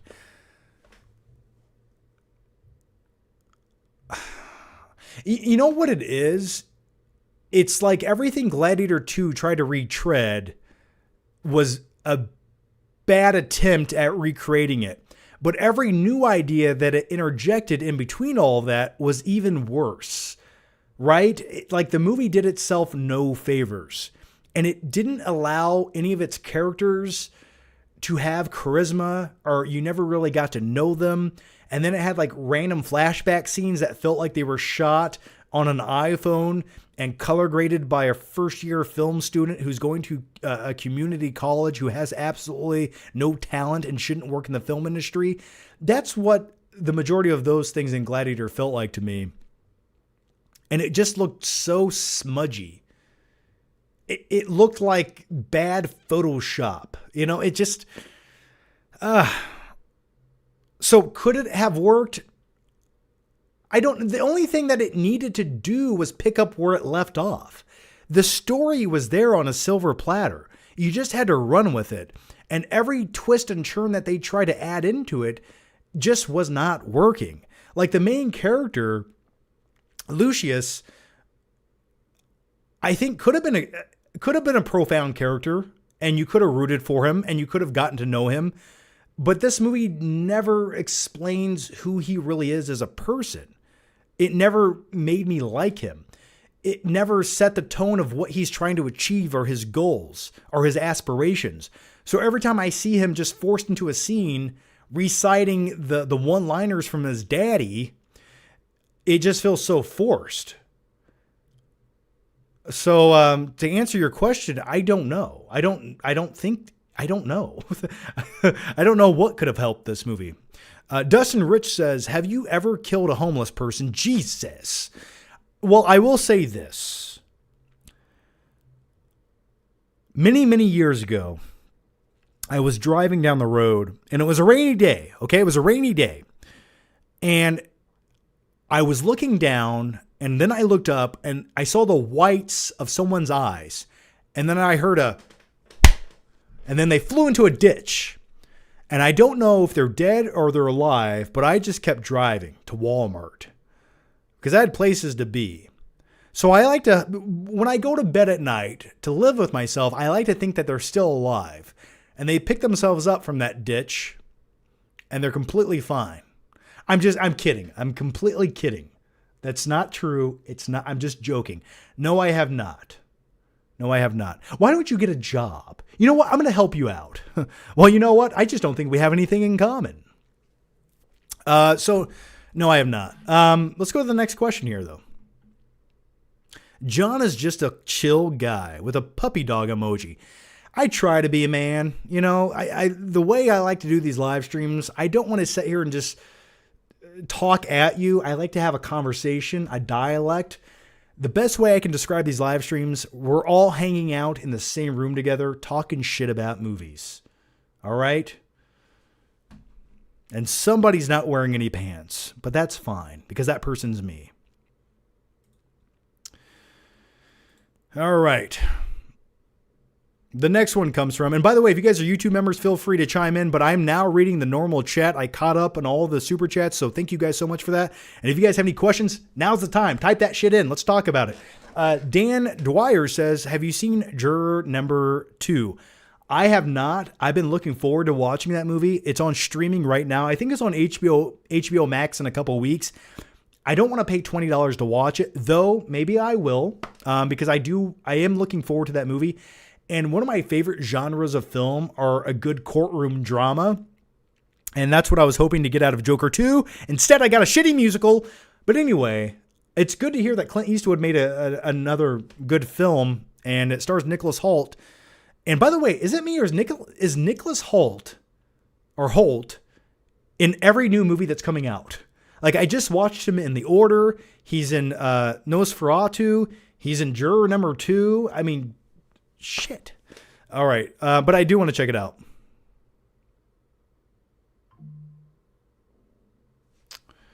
All right. The next one comes from, hang on.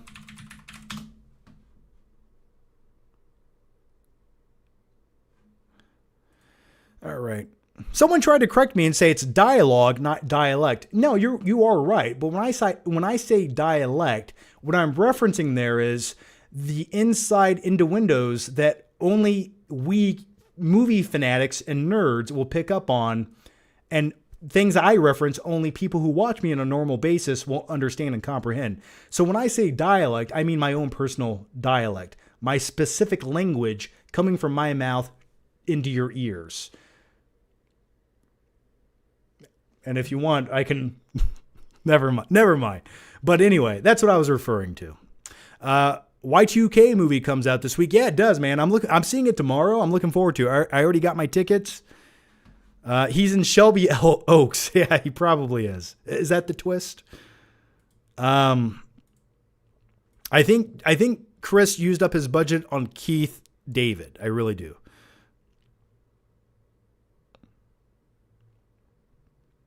Oh, what you described about hitting a man into the ditch is essentially the plot to Juror number 2. Oh, shit. Well, what's funny about that is, and what's funny about accidentally murdering someone and they fly into a ditch, that's really the plot? Wow. Huh. I was just making a joke. But to be honest with you, I've used that joke like 10 times before. I have it's one of my very first flick trip videos going to Walmart, where the video literally opens up with me driving down the road, narrating that same joke.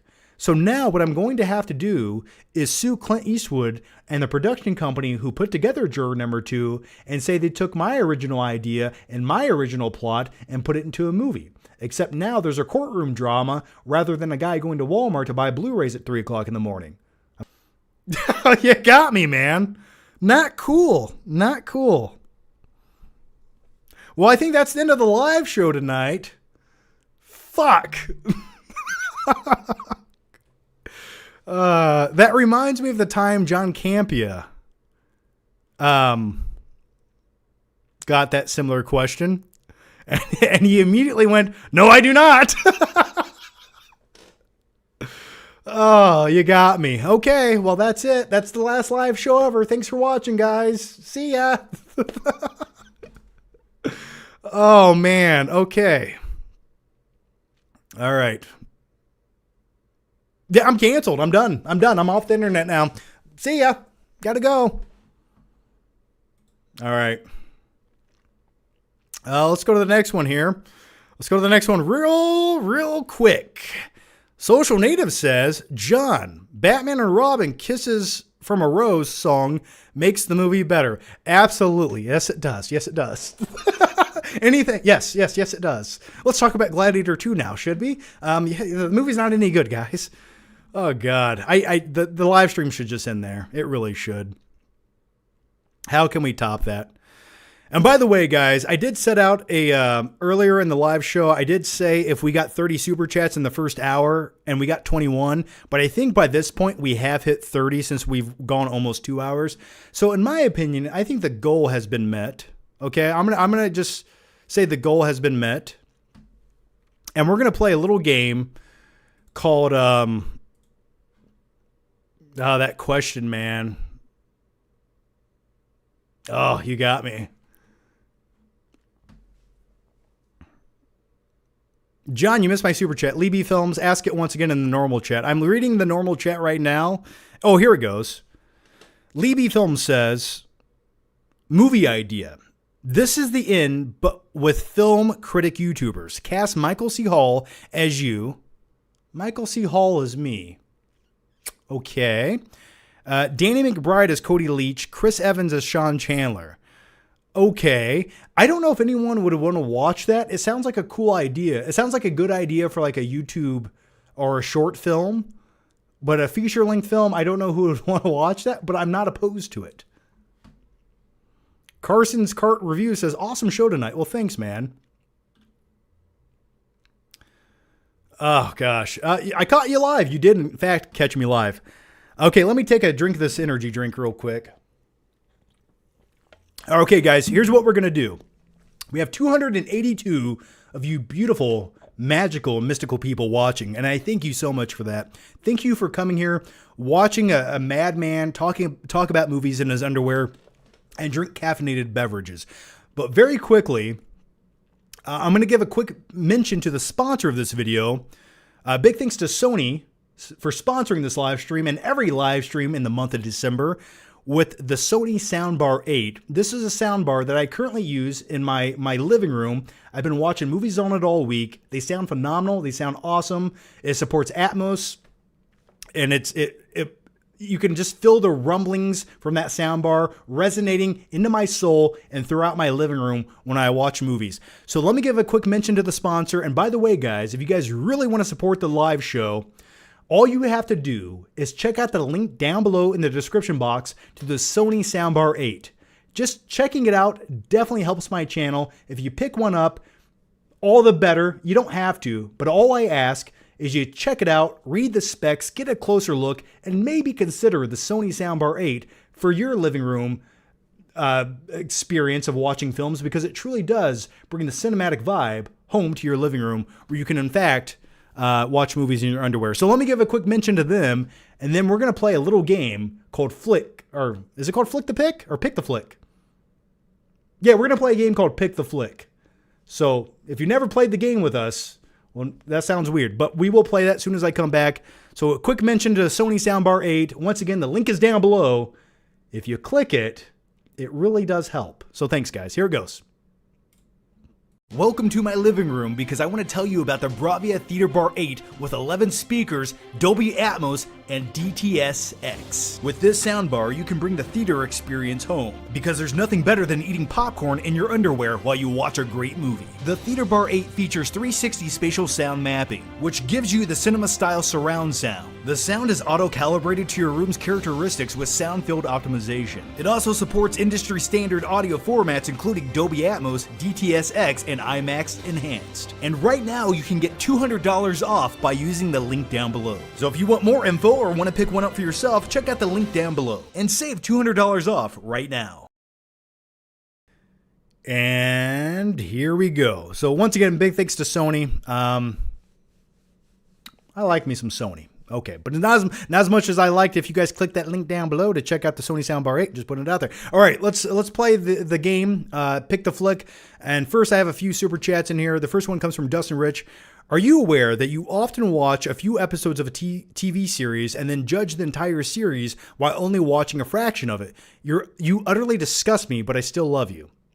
That comes from Dustin Rich. Well, Dustin, you know what fucking disgusts me, Dustin? There's nothing that disgusts me more than a TV series that has 10 plus episodes that can't capture your attention because of the lack of creativity and the shitty writing within the first 2 episodes. If I give a series 2 hours of my time and 2 episodes, and it hasn't done anything to grab me and make me feel invested on this journey I'm going on, then it has failed. It doesn't deserve my viewership.